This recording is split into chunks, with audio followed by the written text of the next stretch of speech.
Okay, thank you everybody for being here. Welcome to the Great Jewish Escape.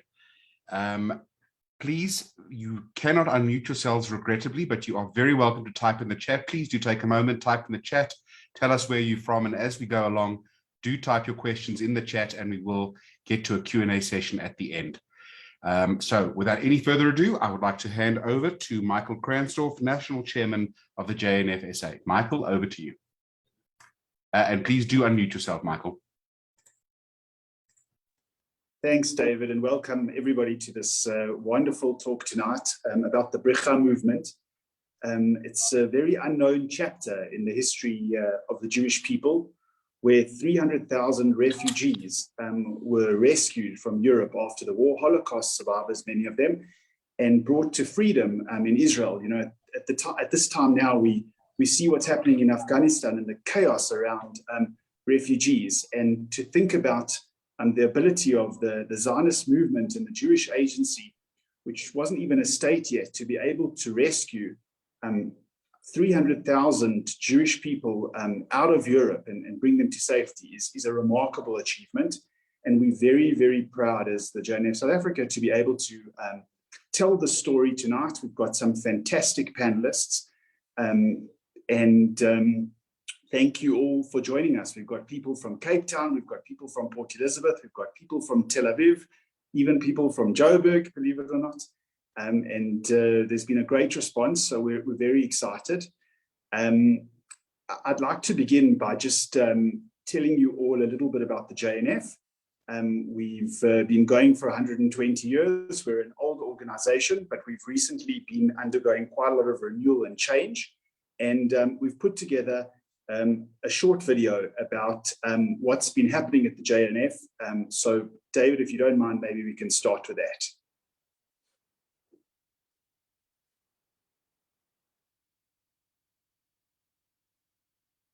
The JNF is one of the oldest Jewish organizations in South Africa. It's over 120 years old. And thanks to the support of South African Jewry, we've been able to build forests, roads, dams, and lead to the development of the State of Israel into a modern, dynamic society. Some of our flagship projects in Israel are the Bricha Trail, which is an educational walking trail through the Carmel Forest. There's the South African Memorial Forest, which commemorates South African soldiers that fell defending Israel, and our bomb shelter projects, which have saved lives.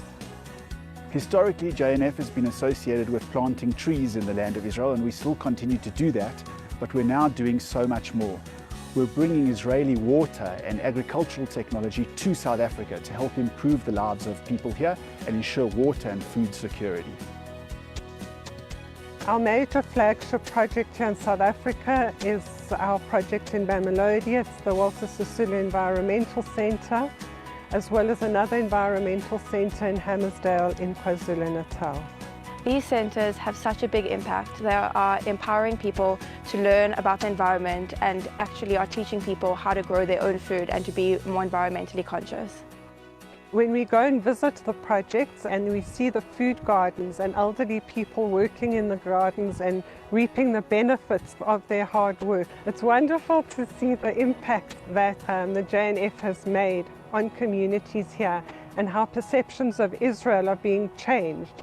We believe that investing in education is critical in creating the next generation of climate change activists and Israel supporters. Although the JNF's an old organization, we're continuing to grow and change. We've got a dynamic young committee that's committed to building new projects in the land of Israel and here in South Africa.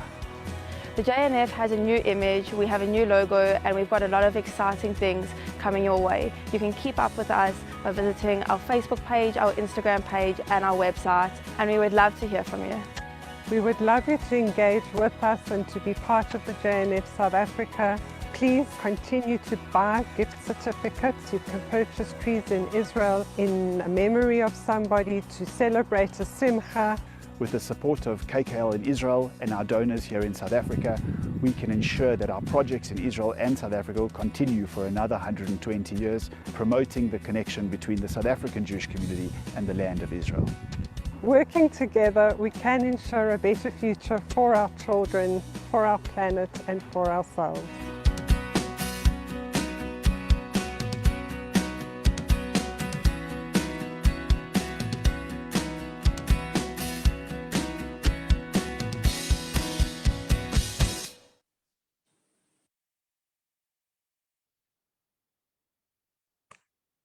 Great, thank you all for the video, and I hope that gives you a good introduction to JNF and some of the exciting things that we've been going for 120 years and probably what we're going to be doing for the next 120 years. Now I think we can start with the actual tonight's proceedings. First up is Professor Yehuda Bauer. He is really the preeminent Holocaust historian. He himself is a refugee from Europe, who came to the state of Israel before the founding of the state. He is a professor of Holocaust studies at the Avinoam Institute of Contemporary Jewry at the Hebrew University.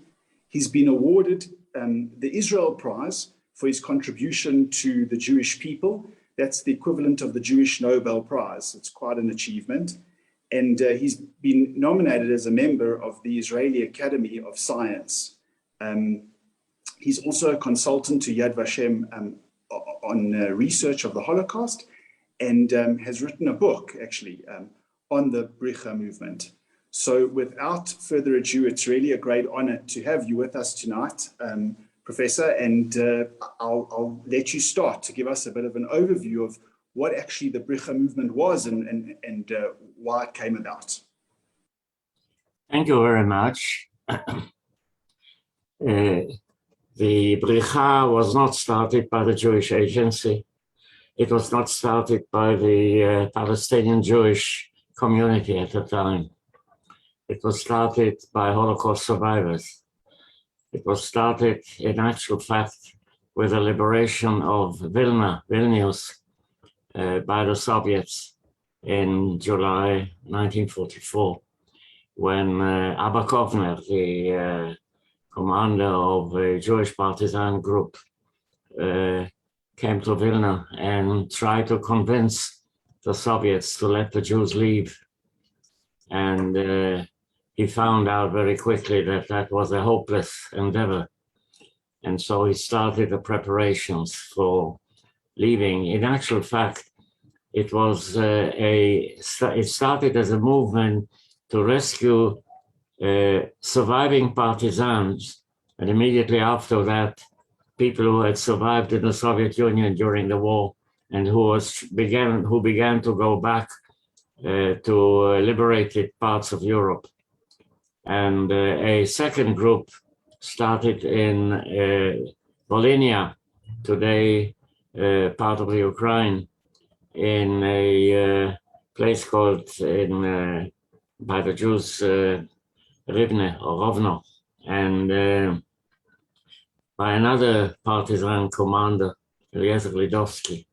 And from there, they began to organize the rescue at the beginning, only of members of the Zionist youth movements who had become members of the partisan detachments and so on, or had escaped to the Soviet Union.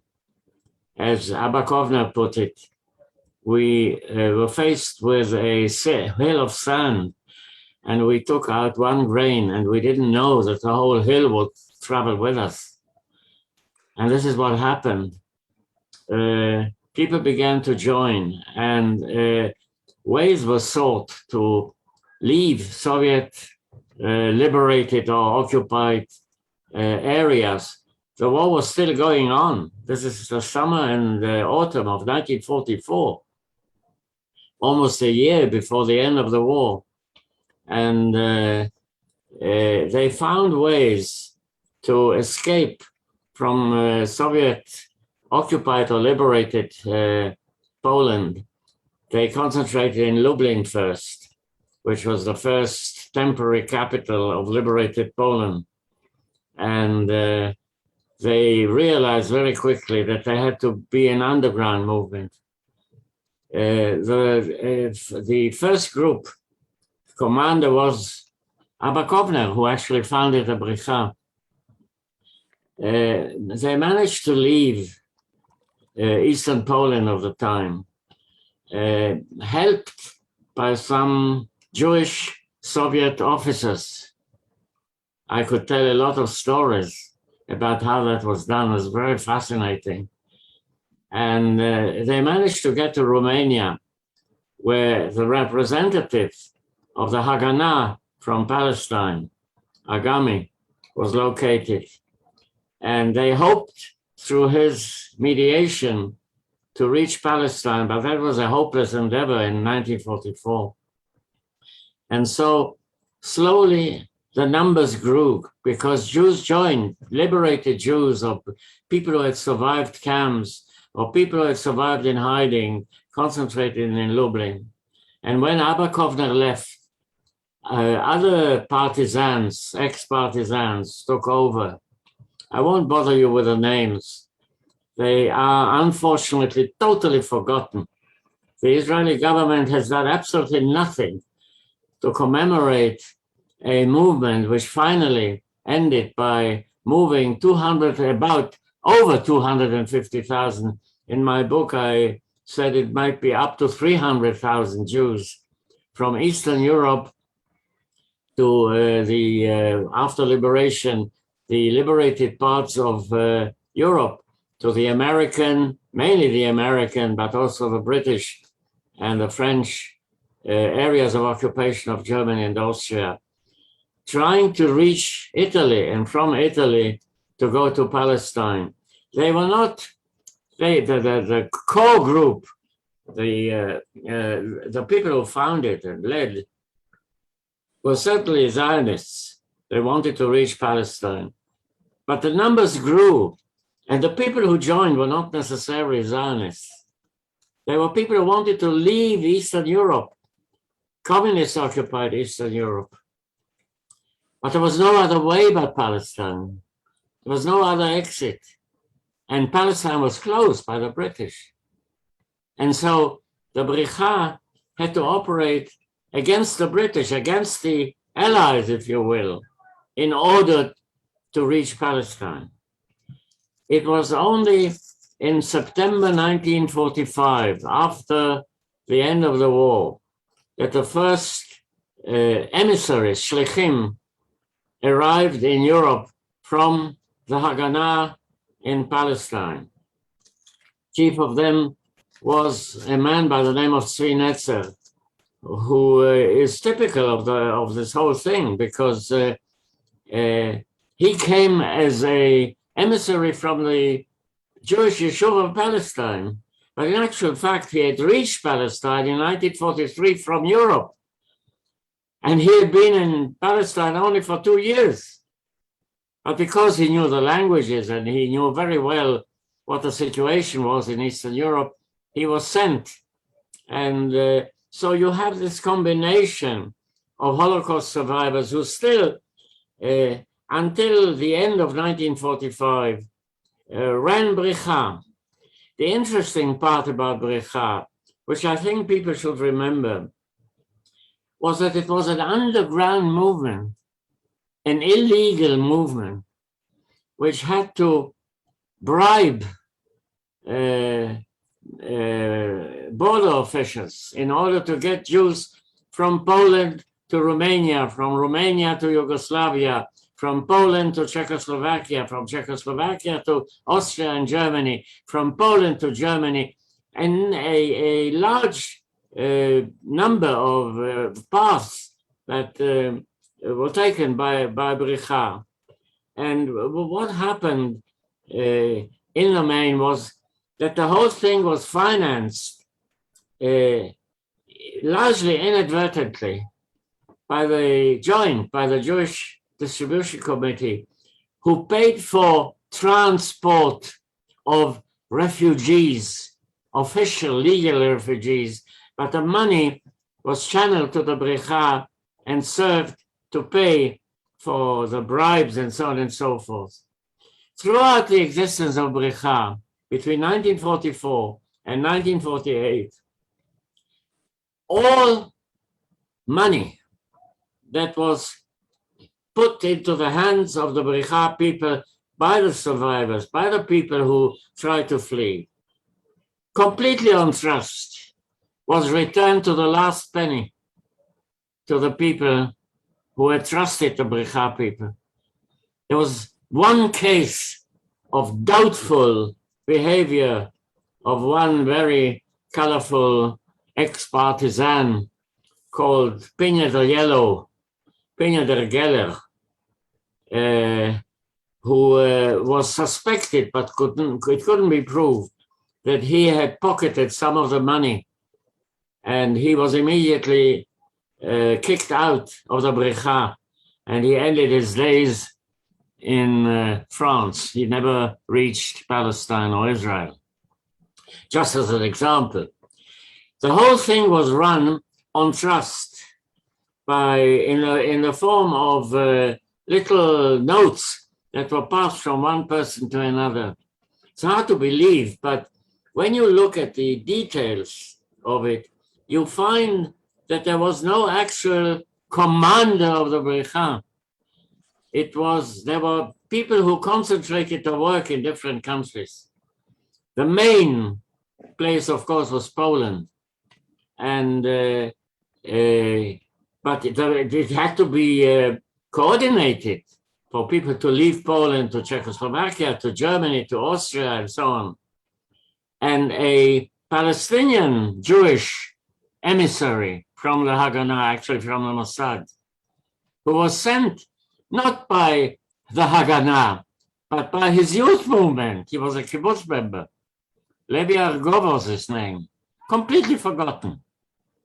He reached Bratislava in Slovakia and created a center of coordination between the Bricha in Poland, in Austria, in Romania, in Germany, and so on, to channel people from one place to another. They were not aware of this, of course. I mean, this was done, as I said, by direct communication. There was no radio or smartphones or anything like that. Yeah, this was done by what today would be called very, very primitive means, but it worked. And this is really the amazing thing. The Bricha was the largest illegal mass movement in Europe in the 20th century, up to 300,000 people. This is absolutely amazing. And the core people reached Palestine, and then after the establishment of a state of Israel, they reached Israel, but they were already in displaced persons camps and in other places in liberated Europe. We are talking now 1946, 1947, and early 1948. So it took time. And when they reached Palestine, nobody really cared, because the people who they managed to get to the shores of Southern Europe, to Italy, Greece, and France, and went on illegal immigration to Palestine. That was not done by the Bricha, that was done by the Mossad. Mossad was not an intelligence agency at the time. It was the organization that transported Jews illegally from Europe to Palestine. So the Mossad and Bricha collaborated, obviously. There were commanders in Poland, as I said, Levi Argov in Bratislava, other people in other places.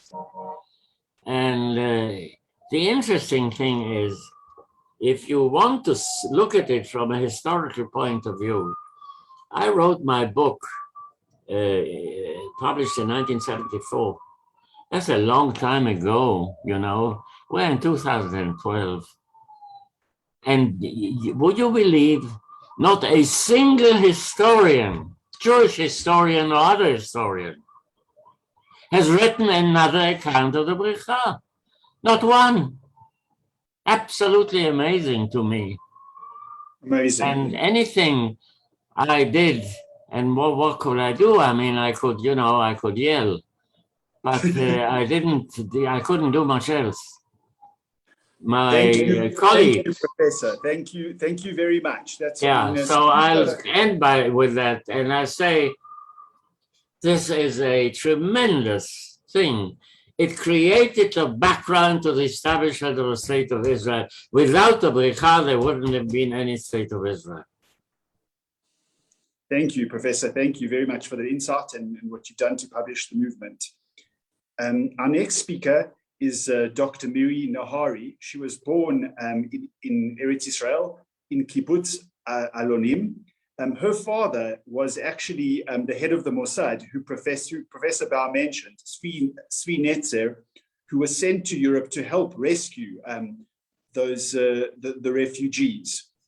She is a clinical and educational psychologist, and she's currently the chair lady of the Bricha Legacy Movement, and has done more than most to try and recognize this movement and commemorate it in Israel. So without further ado, I'm going to hand over to Miri to tell us about her personal connection to the Bricha movement, and also she wants to talk about the role of children in the Bricha movement.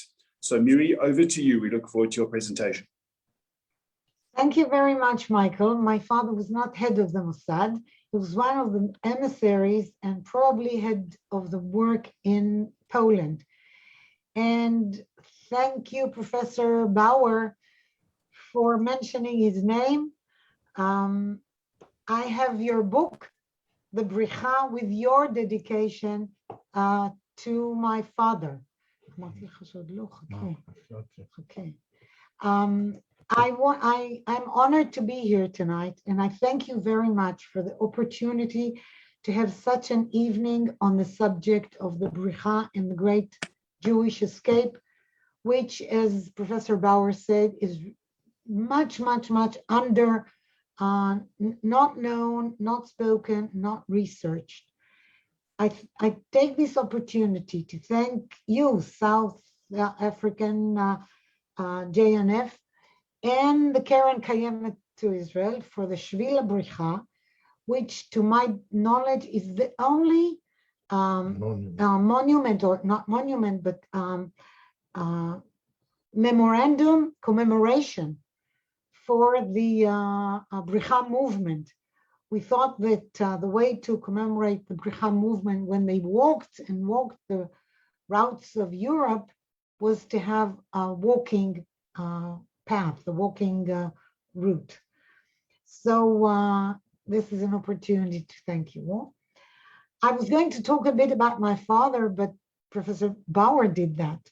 So he was both a survivor coming from the gulags in the Soviet Union, and in a very strange and unbelievable way through Tehran, working with the Tehran children. If the very great chapter of this history, came to Israel in 1943, and by 1945 was sent as an emissary to Poland, knowing both Russian, Polish, Yiddish, and not both, and Hebrew. The Bricha Legacy Association was founded exactly for the reasons that Professor Bauer mentioned, to try and bring forth to the, at least to the more center of the public knowledge and story of the modern Jewish state, the chapter about this amazing Bricha movement. So we try to, we've had this Shvila Bricha made, and we're doing conferences and lectures and working with schools and students and army people.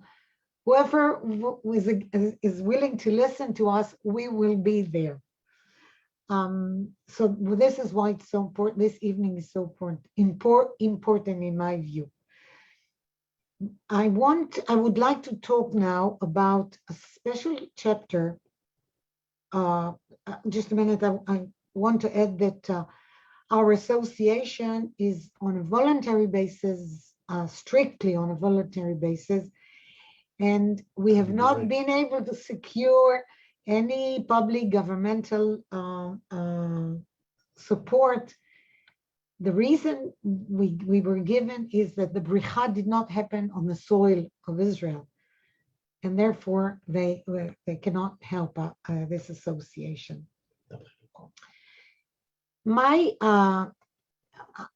The chapter about the children. I will start my presentation with a trailer from a movie we made, the association, the Bricha Legacy Association made, about the Bricha and the Hapala together.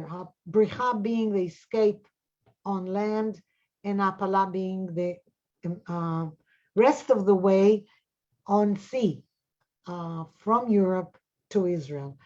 And the movie tells the story of the Bricha and Hapala through the stories of three men who were part of this great operation or historical events.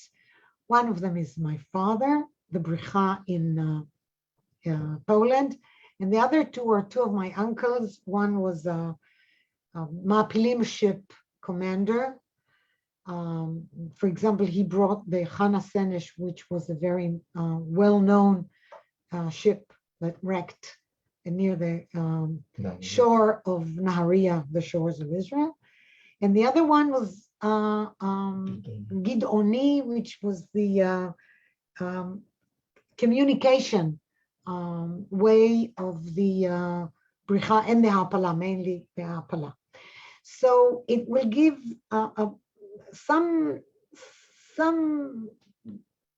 a little bit of what the Bricha was about.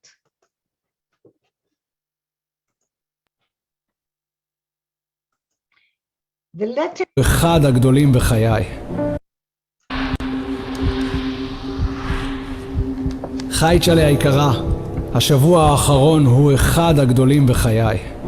מה שאני עושה פה הוא עצום. אנו עומדים להגיע ל100,000 נפש שעברו את טיפולנו והמשיכו הלאה בעזרתנו. רק עתה אני יכול לספר לך שזה 10 חודשים שפעלתי בסיכון תמידי. יש סיפוק ויש הרגשת עשייה, אלא שקשה לעמוד בגעגועים. עזיבת פולין היא הייתה כרוכה בכל מיני תרגילים והכנות מרובות. זו הייתה פולין קומוניסטית. עזיבה כזאת המונית של מאורגנת של יהודים, זה כמובן לא היה חוקי. אם פעם אחת דבר כזה היה נשבר, אז אי אפשר לדעת מה היה קורה אחר כך בשלטון כזה, כן? הסיפור של מעבר הגבולות חייב התארגנות שקשה לתאר אותה. בימינו היה צריך להפעיל בתי דפוס וגרפיקאים ולזייף ויזות. וכבר שהיו כל הדברים האלה, זה לגמרי לא היה ברור אם בגבול יודעים מה שאתה מביא להם. ולכן כל הסיפור הזה היה בעצם חצי עולם תחתון. זה היה חורף 31 בדצמבר 45. קור, שלג עד הברכיים, משאיות פורקות אותנו שם קרוב לגבול, ואני הייתי חוליית קישור בין המארגנים הגדולים, מה שנקרא, לבין הקיבוץ שלי. התארגנו והתחלנו ללכת לכיוון הגבול הצ'כי, בחורה אחת הייתה שם, היא הייתה חולנית, הייתה חלשה. באמצע היא פשוט הפסיקה ללכת. אז אנחנו היינו כמה חבר'ה, איזה 4 חבר'ה, אז לא באתם כמוני, כן? ולפי התור לקחנו אותה על הגב, וככה עברנו איתה את הגבול.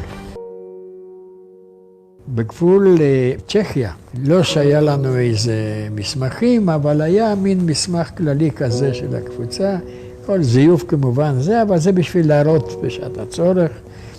ובצד השני של המסמך תמיד הייתה חבילת כספים שמשאירים את זה לשומרי הגבול, היינו מרופדים בניירות האלה, בעיקר הניירות של הצד השני.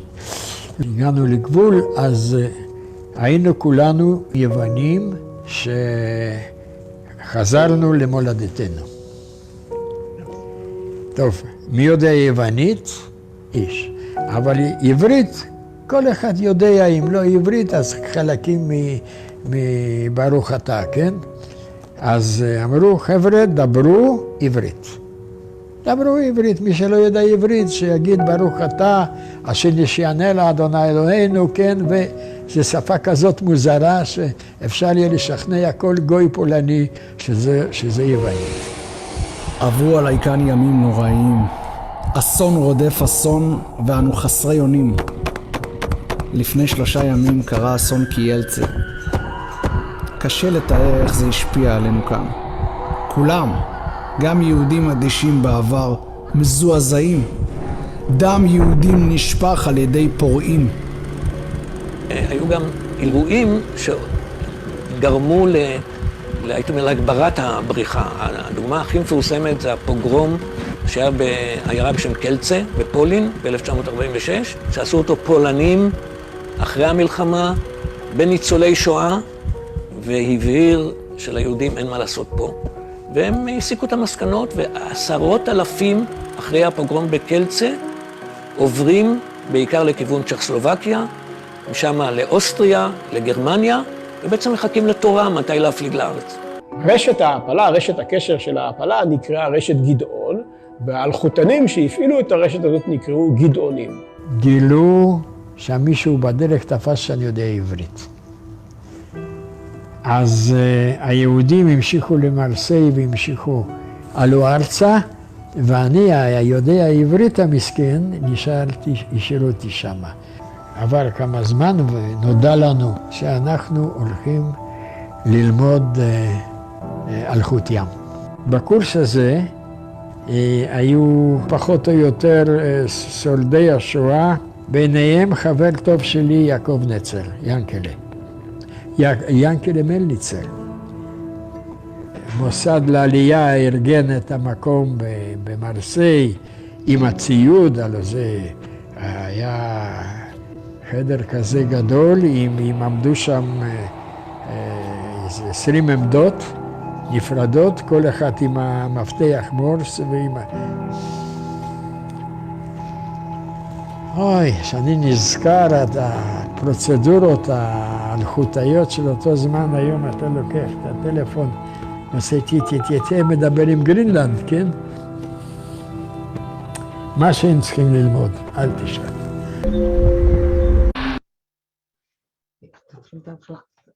I will now want to talk a bit about the children in Europe and the children on the Bricha routes, trails.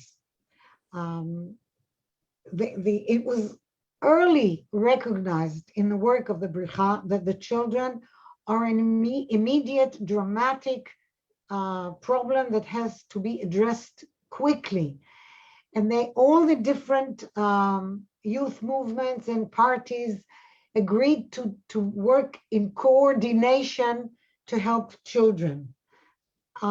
In this, they had to bring children from monasteries.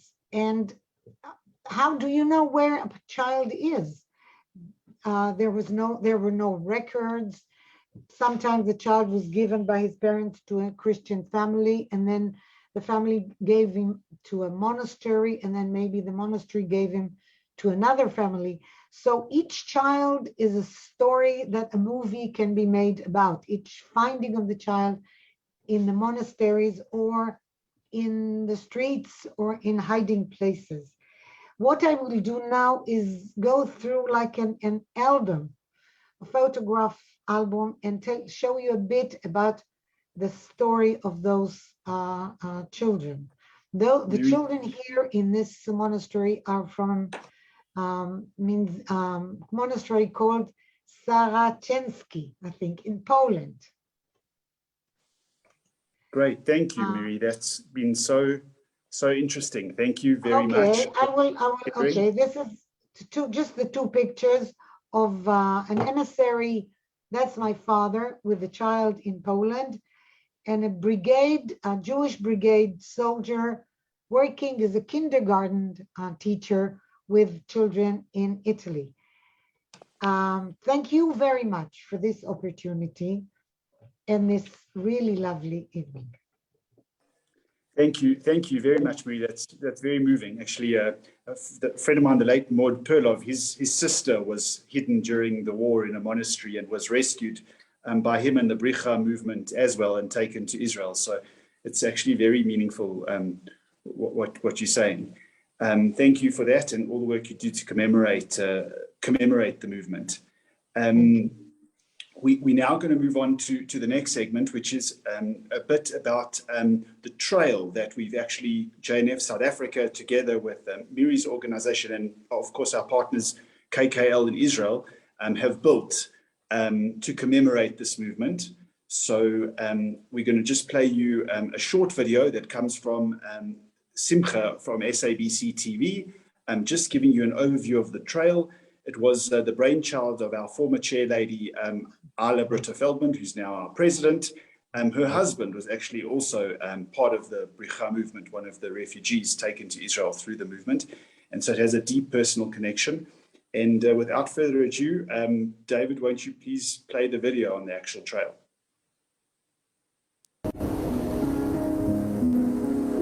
Bricha movement is a very emotional movement. These people rescued 300,000 Jews, victims of the Holocaust. After the war, Europe was full of these thousands of refugees, many of them connected to South African families. And we wanted to actually ensure that the younger generation has a little bit of their history. And the only way we could do this was to actually, we couldn't go to Europe and mark out the Bricha Trail. We decided with JNF Israel to have a trail which set out the different posts along which were Europe and pay tribute to this wonderful movement who rescued all these people. שביל הבריחה היה חשוב למירי נהרי, שהוא בעצם ידמה את השבילים שעברו היהודים באירופה, בסיוע של תנועת הבריחה. והשביל כאן בכרמל הוא מדמה במשהו, בקצת, אולי את השבילים שהם עברו. השבילים היו הרבה יותר קשים למעבר, והרבה יותר אנשים גם עברו בשבילים ההם, אבל השביל הזה לאט לאט מקבל את הפנים שהיו שם, כשבעצם הרבה יותר, כל פעם יש יותר ויותר מטיילים שנכנסים לשביל. Israelis are just getting to know about it, and groups from the army, from the Air Force, from the general public, and possibly from our South Africans who've immigrated to Israel are going to join together with us in promoting this and paying tribute to this wonderful movement, without whom, who knows what would have happened to these people.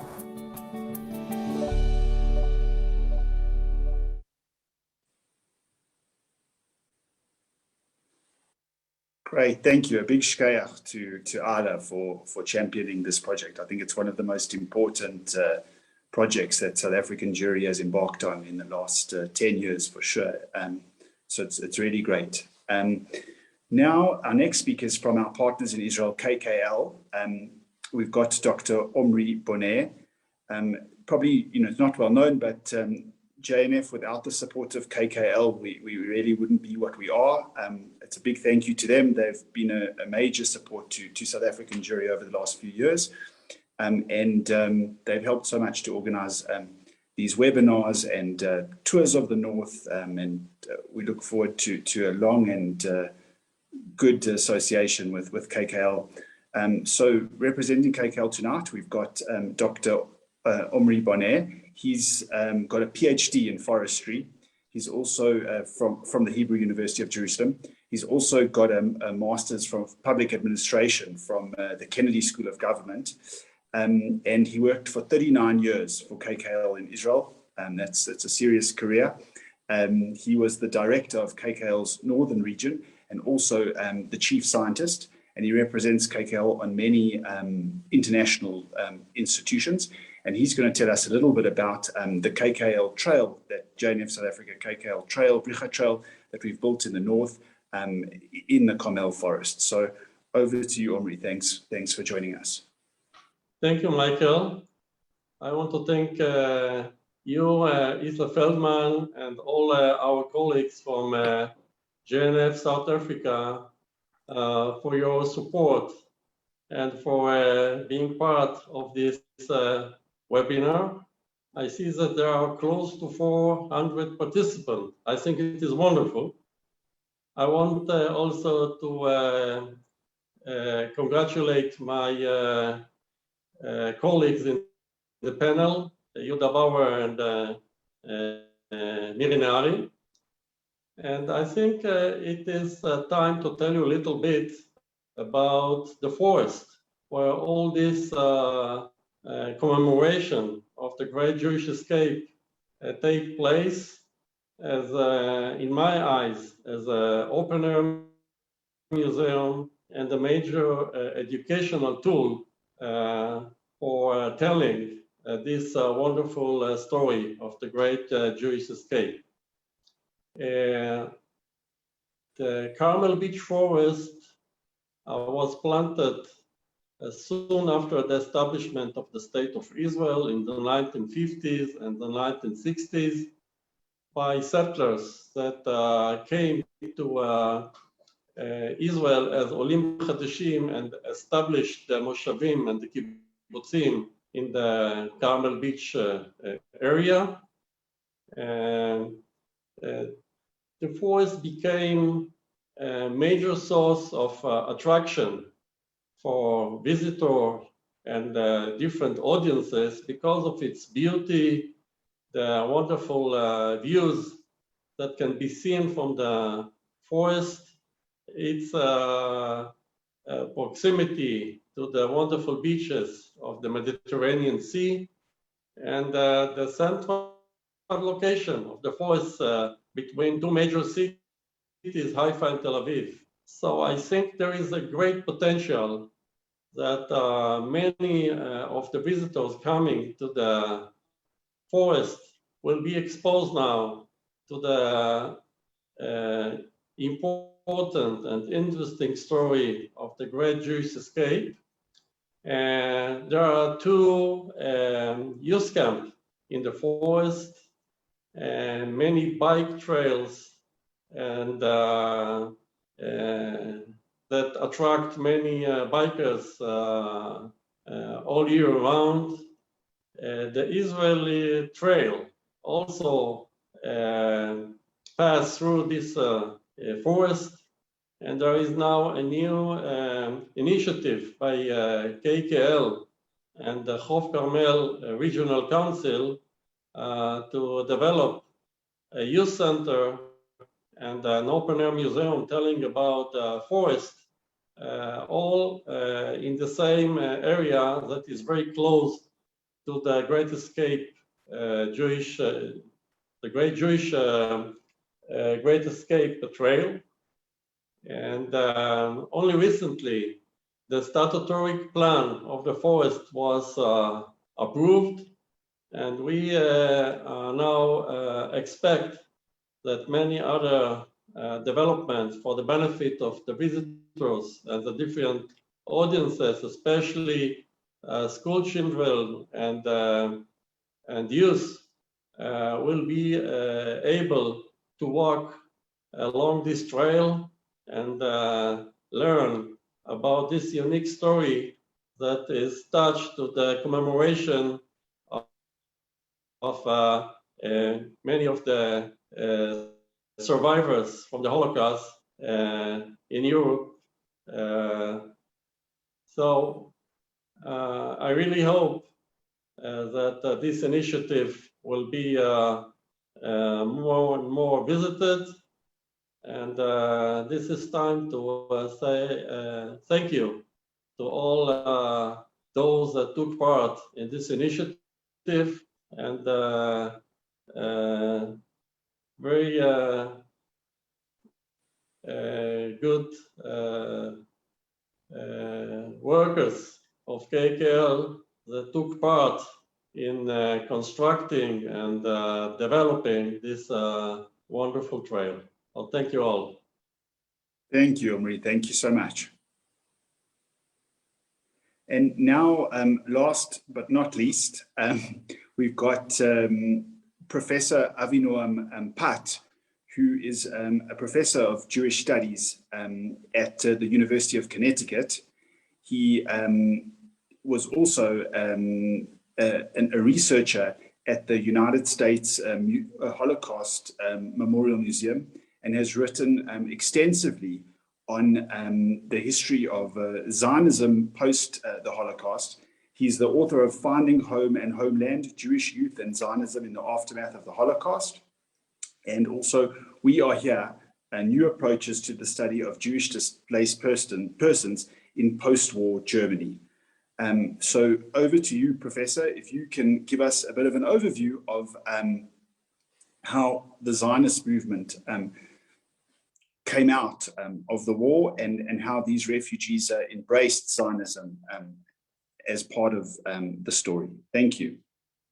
Great. Thank you, Michael, and thank you to all of my fellow panelists. And it's an honor for me to be here today and joining you from Connecticut. So we're really spanning the globe with this program. So it's really, I'm so happy that this is taking place. And it's an honor for me to follow my fellow panelists, in particular Professor Bauer, who really sort of laid the foundation for this field. So thank you so much for organizing. So I'll just try to provide a little bit of background context on the topic that you mentioned, which is sort of try to answer the question of what was the appeal of Zionism for young survivors in the aftermath of the war. What was it that led young people to join the Bricha movement? And you know, how did they, in many respects, become the backbone for the movement in the aftermath of the war? I'm going to share my PowerPoint here, and I'll just, so hopefully everyone can see this. And I'll just talk briefly about some of the main points that came up. And if we have time to talk about in the Q&A, I'd be happy to answer questions, or afterwards people can contact me. So this title page, you can see the title of my book, Finding Home and Homeland, Jewish Youth and Zionism, the Aftermath of the Holocaust, which tries to answer this question of what was the nature of the experience for young survivors in the aftermath of the war? Why did they join Zionist youth movements in such large numbers after the war? And how did they come to fill such a crucial role in basically becoming the backbone of the Bricha in the aftermath of the war? Now, in many respects, one of the things that we have to understand after the war is, what was it like to be a young person in the aftermath of the Holocaust? Many of the survivors, when they were liberated from the camps, it became clear that the surviving population was disproportionately composed to a large extent of young people. That is, that in many respects, some estimates suggested that perhaps 75–80% of the surviving population after liberation was between the ages of 17 and 35. And in many respects, most people had lost their families. Many were orphaned, alone, looking for connection, and also asking serious questions about where their future lives would be after the war. I don't have time to go into a lot of detail, but I'll just mention that one of the interesting things that you see taking place after the war, after liberation, is in many respects a movement to reconstitute Zionist youth movements after the war. And as Professor Bauer alluded to, one of the important things for us to understand is that this movement to reconstitute the movements after the war was in many respects a grassroots movement. That is, that it wasn't necessarily shlichim that came from the Yishuv, emissaries that came from Palestine to rebuild the destroyed movements after the war. This was an outgrowth of the work of youth movement activists, underground activists who had played a crucial role in the resistance and the partisan movement during the war, who after liberation said, we have to rebuild these movements after the war. This picture that I'm showing you here is from a kibbutz that was formed by young survivors liberated from Buchenwald in the spring of 1945, who formed a kibbutz called Kibbutz Buchenwald, who said, we cannot remain in a concentration camp. We cannot remain in a refugee camp that has been formed after the war. The only solution for us is to take over a German estate, turn it over into an agricultural training farm or a kibbutz hachshara, and train ourselves for a future in the land of Israel whenever it is that we will be able to reach there. And Judy Baumel has written a wonderful book about the experience of these young survivors after the war. So one of the things that fascinated me is this question of what is it that drove young people to join these movements after the war? And here you can see some images of them farming essentially blood-soaked soil in Germany after the war. This was also a very powerful symbol, this choice that young survivors made after liberation to say, we don't want to remain in a camp, we don't want to go to a refugee camp, we want to take control of our own lives, and we also want to prepare ourselves for our future in the land of Israel. Now, we use this term displaced persons, and it's important for us to understand in the post-war context that Jewish survivors after the war fell into this category of displaced persons. These were civilians who were outside the boundaries of their own country, who were simply unable to return home or had no homes to return to. They were stateless individuals. And what's important for us to understand is that survivors, Jewish survivors after the war, fell into this category of being stateless individuals. As we've seen in some of the context in the films that we've watched, they could not really go back to their former homes in Poland, or if they went back to Poland or Lithuania or to other countries after the war, they in many respects encountered continued anti-Semitism and continued danger. Neighbors who would look at them when they returned home and say, oh, you survived? Why are you here? Why are you coming back to your home? Your home doesn't exist anymore. Your business doesn't exist anymore. Your family is no longer here. So in many respects, there was no place for them to return to. Professor Bauer alluded to these displaced persons camps that were created after the war. And I think this context is very important for us to understand what post-war Europe looked like. So you have, you can see here on this map, Germany is divided into 4 zones of occupation: an American zone in the beige, a Soviet zone in the pink, a British zone in the green, and a French zone in the purple, and the same thing in Austria. And many of the surviving Jewish population liberated from concentration camps found themselves in the American zone of occupation, liberated from many concentration camps in and around the region around Munich.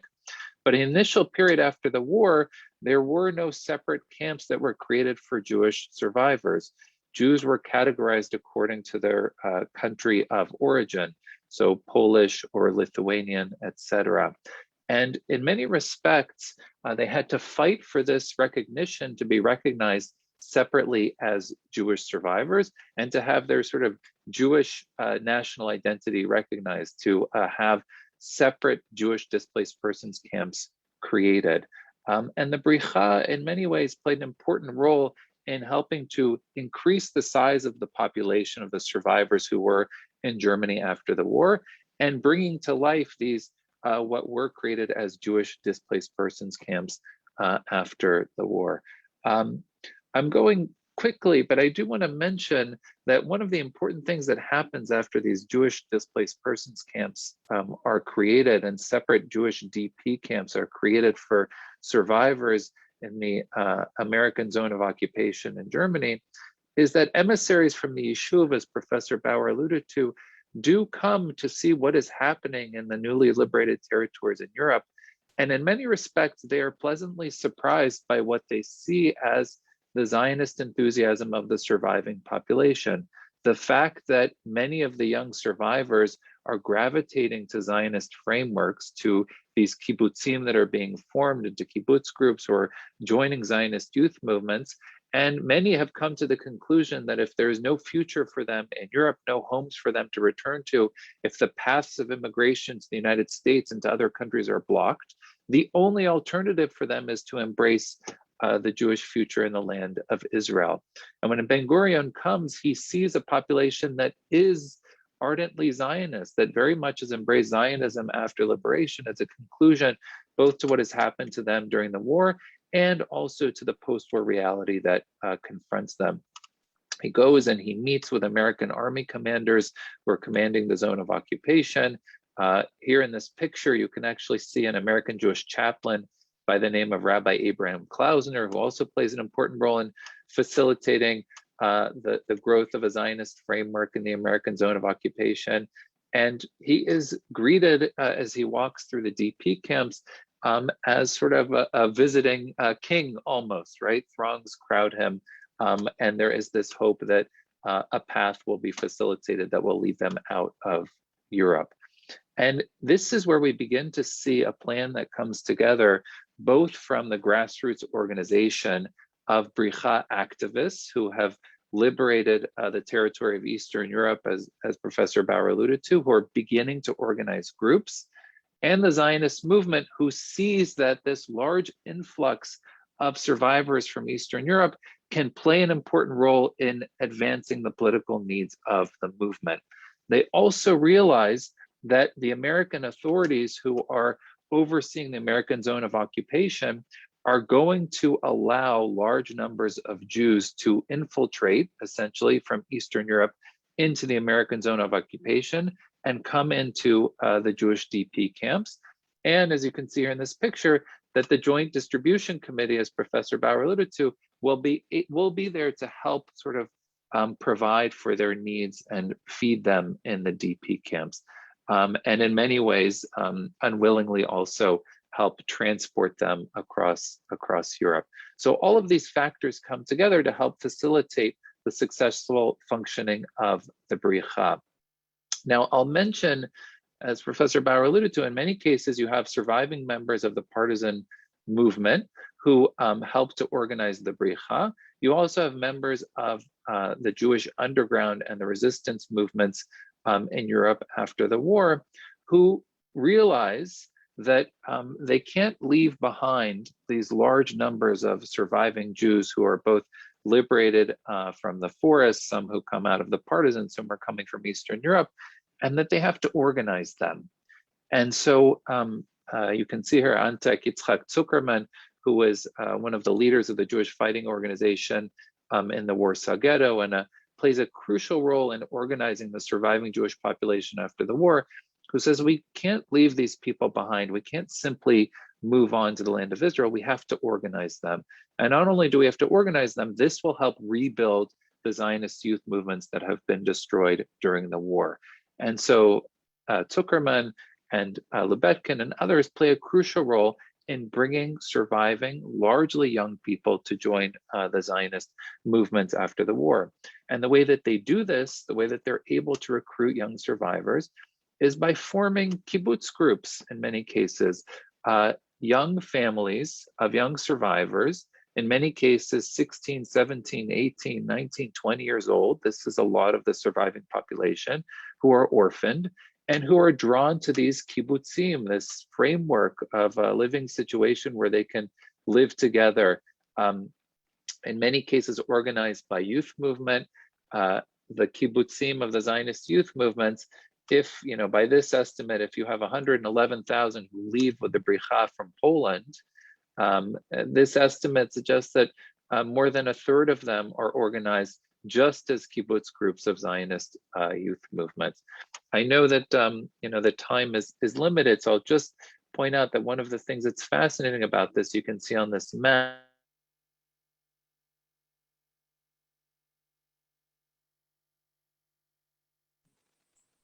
and then they cross these boundaries from Poland. You can see here, sorry if my internet is, have I frozen or am I okay? You're back now, thanks. Okay, continue. Sorry. Okay, so they join these kibbutz groups in Poland and they cross these boundaries, as Professor Bauer alluded to. You can see here from a northern route into Germany and through Czechoslovakia, and crossing boundaries. And as you saw in the film, in many cases, doing so under assumed identities are posing as Greeks who are returning to their home country. You have many stories that tell this story. They don't speak Greek, they're nowhere near Greek, but they speak Hebrew, and so they can fake this sort of Greek identity. And Prague becomes sort of a major transit point where they go through here, and then they continue on their path in many cases camps in Germany, Austria, and Italy, hoping to then continue on the path of departure from there to the land of Israel. One of the things that I look at in this book is what was it like to be a young person in a kibbutz group going through this experience. And so I looked at this one group, kibbutz called Kibbutz Lochamei Getot al Shem Tosia Altman, the ghetto fighters kibbutz, named after Tosia Altman, who was a member of the resistance in the Warsaw Ghetto, who died after the Warsaw Ghetto uprising. And so it's quite fascinating. You read this diary, which has been published. This was a Shomer Tzair kibbutz, and they kept a diary. And these are their madrichim who organized them, who essentially became surrogate parents for the movement. What it was like to be a young person fleeing along the paths of departure, being a member of a kibbutz, learning about Jewish history, learning about Zionism, learning how to become a member of a family once again. Almost all of them were orphaned. And so you can see here, this is members of the kibbutz who joined it in Bitum. Another part of the group joined in Sosnovitz, and they came together in Germany. And one of the things that's interesting is that when you learn about why did they join this movement, it wasn't necessarily the ideology that they had been ardent Zionists their whole lives. They were looking for family. They were looking for a place that they could call a home. They were looking for a future, and the kibbutz gave this to them. And as they joined the movement, they learned about what it meant to be the member of a movement, what Zionism meant, where their future in the land of Israel could be. In many cases, they learned about the history of their movements. They joined kibbutzim and they farmed in Germany. This is a picture of a kibbutz that was called Kibbutz Miri, that was in an agricultural training farm, actually on the estate of this man, Julius Streicher. So he's standing trial in Nuremberg, and these young Zionist youth movement members have taken over his farm and turned it into a kibbutz in Germany, right? And you can think about what that might mean as a type of symbolic revenge. And for many of them, there was this ardent desire to, as they say here, right? We have no home. We want to return to our home in the land of Israel. I will cut myself short here. I'll wrap it up, but I'll just say that one of the important things to point out is that when the state is created, you saw this relationship between the Bricha, which then becomes the sort of building block of the Mossad La'aliyah Bet, the movement to break the British blockade of Palestine. And in many cases, it's these same young survivors who join these Hapalah ships and try to break the blockade. Same thing with the story of the Exodus, which is intercepted and returned to Germany after the war. And I'll just end with this. In many cases, these young members are intercepted by the British and sent to prison camps in Cyprus, which is sort of an unexplored chapter of this whole history, how they can't even make it to the land of Israel and are sent to Cyprus. So I will conclude my remarks there and just say thank you for inviting me to speak. And if I can say one last thing, Michael, I'll just say that the last time that I was in Israel, which was a month ago, I was doing research on a new book, and I had a chance to visit the Ya'ar Kedoshim, the Martyrs Forest, which is just in the outskirts of Jerusalem, which is something I'm writing about for a new book.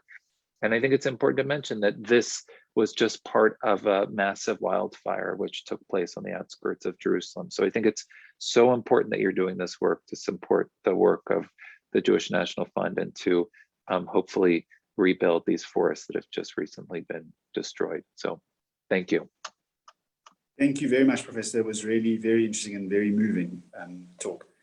We're going to open up to Q&A now. There's been so much activity on the chat. All the speakers, everyone's just asking for more of everyone, and some very personal stories. People mentioning how they themselves were born in a DP camp. We've had one or two people mention that. Sophie in 1946, and also people talking about relatives and friends who were on the Bricha movement, which is actually quite remarkable. If people would like to ask the panelists questions, please type questions in the chat, and we'll pick them up from there. My first question is going to be for Professor Bauer, actually. I hope you can hear us. Professor, you mentioned about and Miri also mentioned that the commemoration of the Bricha movement in Israel has been neglected. I'm very interested in the politics of commemoration and of memory. Why do you think that is? Why would the state of Israel not want to celebrate this remarkable story? The answer to your question is I have no idea. I think we are doing a disservice to ourselves when we ignore this. And some of the commentators in the discussion until now have mixed up the Bricha with other equally important but different things. The illegal immigration, the Hapala, is not the Bricha. Those are two separate things. They will run in a different way. The Hapala was run hierarchically from the Jewish Yishuv in Palestine with tremendous effort. And there was collaboration, of course, between the two movements. But very seldom did the activists of one movement participate in the other one. Occasionally they did, but that was rather rare. My other comment is the only real question that was asked until now in the chat was by someone who wanted to know how people managed to get from a place called Novogrudek, which is today in Belarus, to Germany, to Italy, to the shores to reach Palestine. Now, there's actually a very important person in Novogrudek today, a non-Jewish Belarusian lady by the name of Tamara Vershitskaya, who is doing work on the Jewish community in Novogrudek, rather successfully, I think. And what happened with Novogrudek happened with all the other places in those areas. They moved to Poland, and from Poland they joined the Bricha, reached Austria or Germany mainly, and then some of them reached Italy, and from there, Palestine. So there's nothing very special about Novogrudek from that point of view. But I think it's very, very important to emphasize something that Professor Avinoam Patt indicated, and that is that the people who joined the Bricha, first of all, they were young people, because that was the average age of the survivors, but they were not children. Somebody asked in the chat that they want to know what happened to the children. There were very few children left after the Holocaust. The children came with a return of the people who had spent the war in Soviet Russia, and they came in families, and they had children. And then there was the question of how to get them together with their children, no longer members of youth movements, how to get them through the Bricha movement. This is something that has been done. In other words, people did do research on this. And what happened is what was mentioned here, namely that there was no ideology with most of the people. They simply wanted to return to some kind of normality. And the only way to do that was by reaching Palestine, because every other place was closed. The Americans closed their borders to the Jews. There was a small immigration to America at the end of 1945 But it wasn't until 1950, after the establishment of the state, that America opened in part its doors to Jewish immigrants. And the Americans are basically opposed to Jewish immigration to America. One should realize that.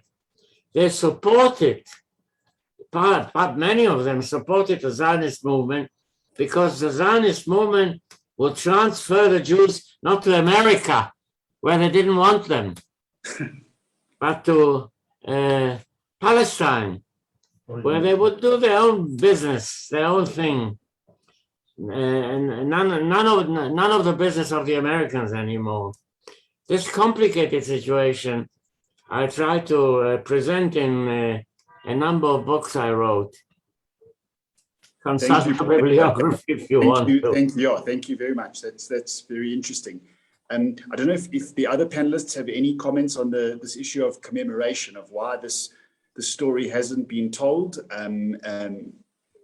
Miri or Professor Patt, do you guys have any views on why this has been so neglected?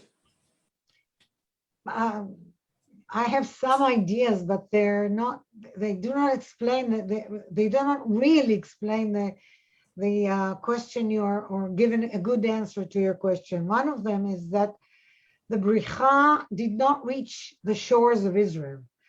And the Palmach, which was pretty much the people who headed the Ha'apala, the ships, the Mapilim ships, actually did a lot of work to document their activities. We know of everything about, or many things about the Palmach, and the Bricha was not people from, not Yeshuv people mostly, but survivors. And at the beginning, the attitudes towards the survivors in Europe, in Israel, the attitudes of the Yeshuv people was not very good. I don't remember who said, I think Avinoam, you did, that Ben-Gurion was surprised, nicely surprised to meet the people. The reports that came from Yeshuv people who did meet the survivors were very bad, described them as not in nice terms, and there was even a medical examination for each person in the Bricha, in the DP camps, who wanted to go on a ship, on a Mapilim ship, some kind of a selection. So they were expecting, they were afraid that people, that survivors will not be helping the national idea of having a country, or working for having a country. That's why Ben-Gurion was surprised. And then after his visit, he said, yes, I want the Bricha to be helped by the Yeshuv in any way possible. And so this is a few of but it doesn't explain it. The Shvil Bricha actually is the only, we are trying hard, unsuccessfully, well, maybe, hopefully, successfully to... Hopefully this webinar will give a boost. May I make a comment? Just a brief comment. May I make a comment? Of course. Go ahead, Professor. You know, I want to do something that I very rarely do, put my own memories to serve something. I was a member of the Palmach in 1944, and we wanted desperately the Jews, the surviving Jews of Europe, to come to Palestine. We were fighting the British at the time, or we were opposing the British. The only way we could survive was if the remnants of the Jews of Europe joined us. And so our, if you want to put it that way, our Zionist attitude was colored by the fact that without the Jews of Europe, we couldn't survive. Sure. May I make a comment? Nevertheless, the way that the Palmach and the Israeli army, young army, when it was formed, treated the survivor soldiers was often not good. They were not respected in many ways. They were undermined. They were. It's not the story is not so easy to tell. And Michael, I'll just the word was gachaletzim, like. No, let's give Professor Patt a chance.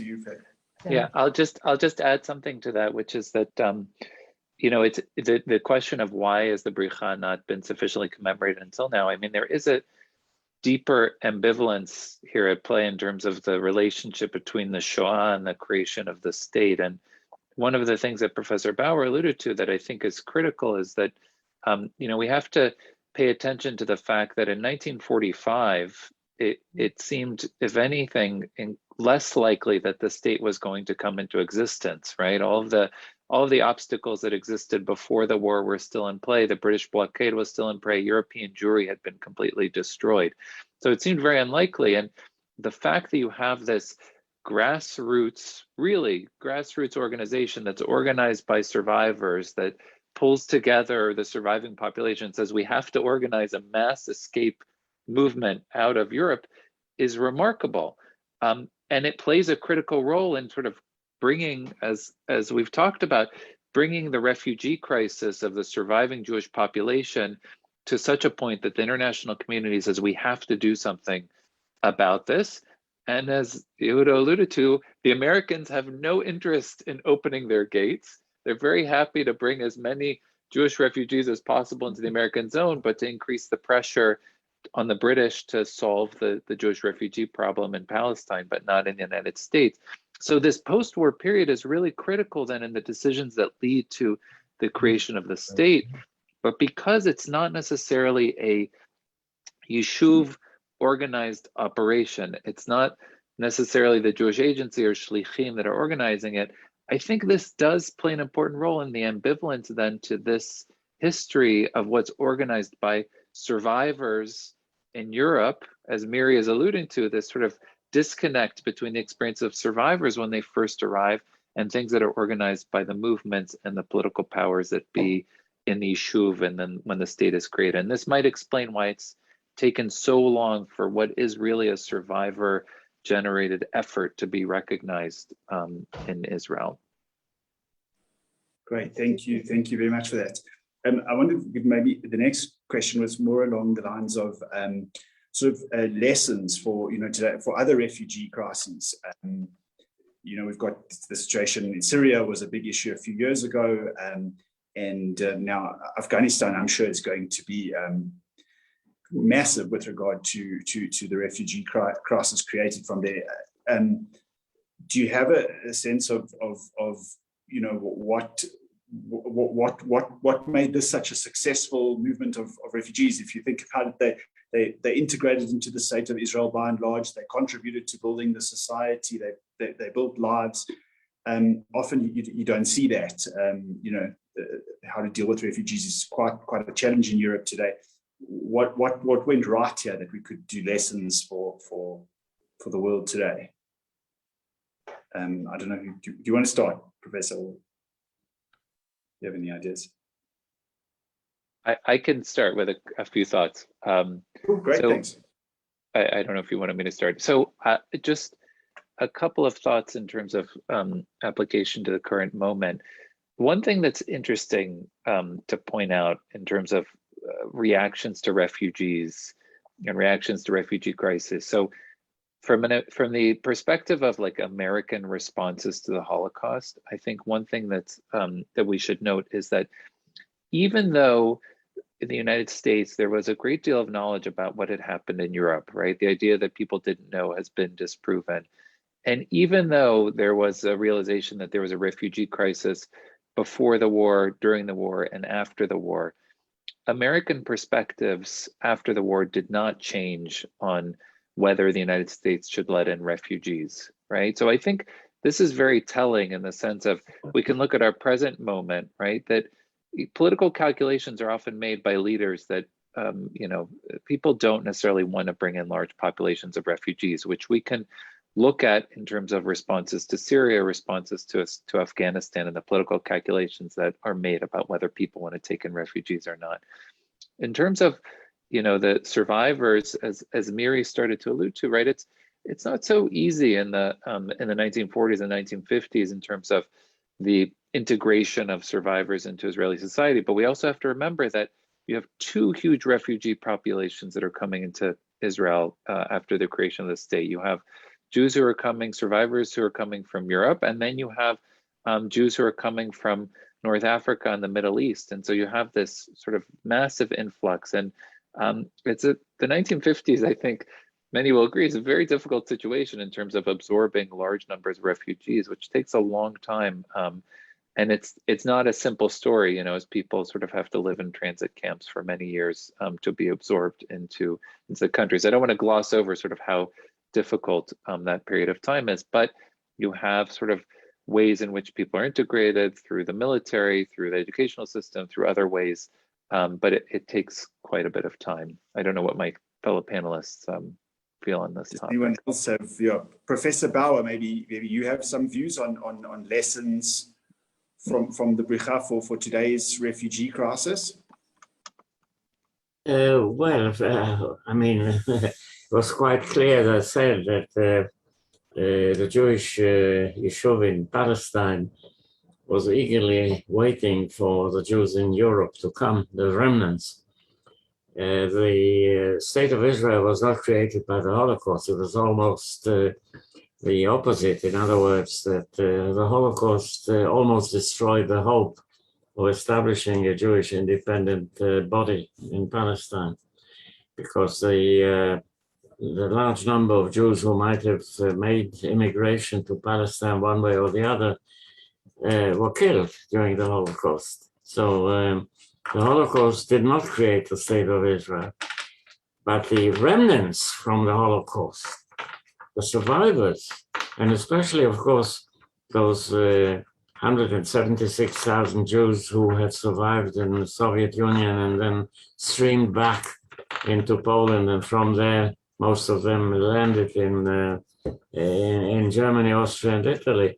They were the ones who exerted the pressure to establish the state of Israel. The Bricha was the major means by which these people were brought to the displaced person camps, from which the pressure on the Americans and the British could be exercised. I think that is a crucial element. So the Bricha is a major element in the factors that establish the state of Israel, and therefore my surprise, if you want to put it that way, that there's no real effort in Israel to commemorate the Bricha as such, is really something that has to be explained, perhaps, as Avinoam sort of indicated, by some kind of analysis of the way that we handle the past. We don't always handle the past very cleverly. Mostly it's the other way around. We handle it with a lot of mistaken factors. I mean, we just ignore the factual history that is behind our theories. Beyond that, there's a whole seminar one can organize, and I don't think that tonight is the way to do that. Thank you, Professor. Thank you very much. I have a thought about your question, or it's too much? Sure, Miri, go ahead. I think the situation of refugees from the Middle East today and the Jewish refugees post-war is very different. They were refugees, the survivors were refugees in Europe. They were not refugees in Israel or in Palestine at the time. So in Europe, the Jewish refugees, when they were refugees, prepared themselves, as Avinoam so beautifully showed us, to go to another country. They did not want to stay in Europe. They want to go out. They learned the trade, they learned the language, they learned the history. Some of them were not Zionists and knew very little about Judaism. So they were preparing themselves to leave Europe.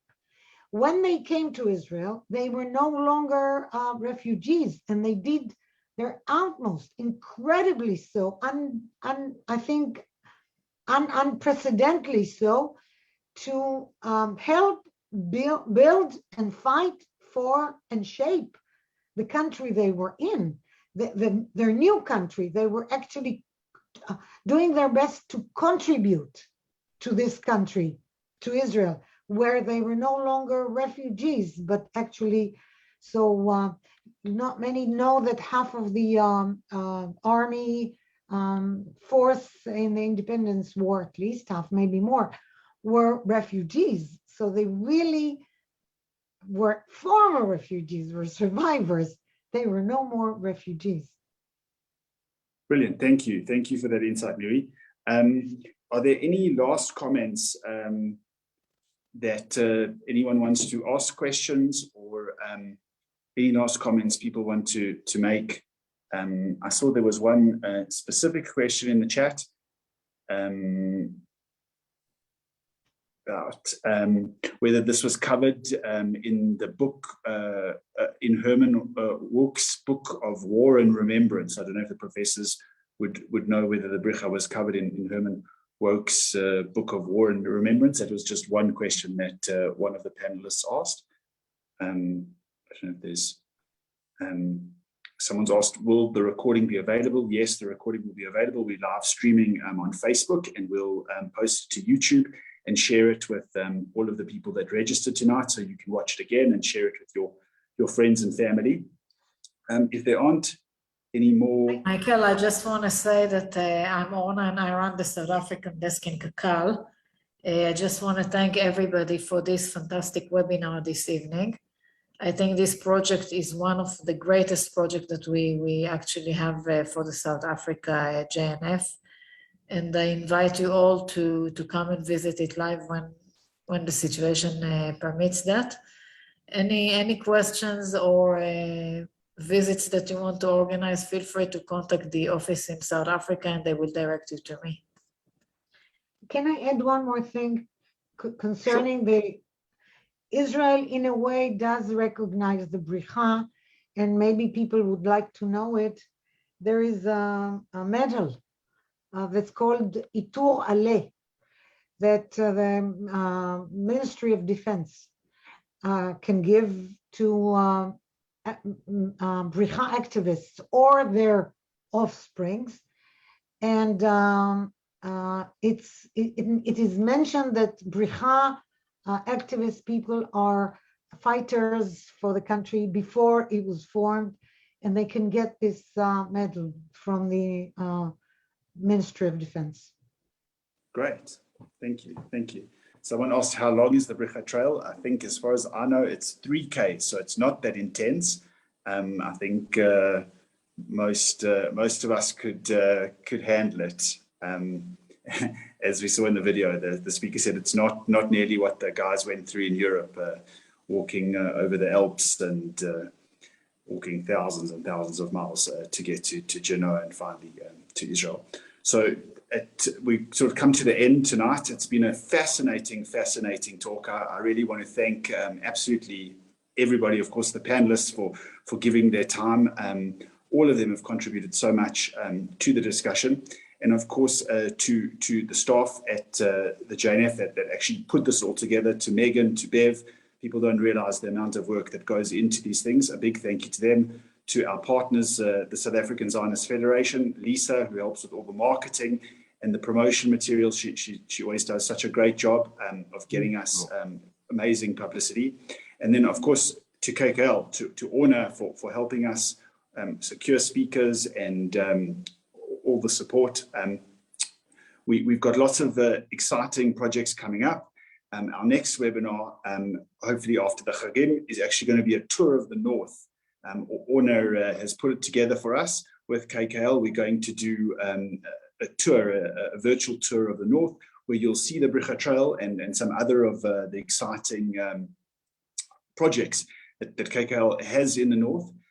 Orna's actually going on maternity leave. She's about to have a baby very soon. So we wish her all the best, and we look forward to her speedy return. But hopefully she'll still join us for the tour of the North. I don't know if she can, but it would be nice to have her on the webinar. Thank you, Michael. So thank you everybody. And if you'd like to contribute towards the JNF, you can phone the office. You can phone Bev on 011-645-2579. And we have a new website that's recently been built by our Vice Chair, Yoni Kowensky. So please go and visit our website and see some of our projects. And like us on Facebook and Instagram. That's the best way to find out what's happening and follow news in Israel. If you want to keep up to date with what's happening with the fires, for example, your best source of news in South Africa is our Facebook page for all those things. So thanks to everybody for joining, and hope you all have a great evening.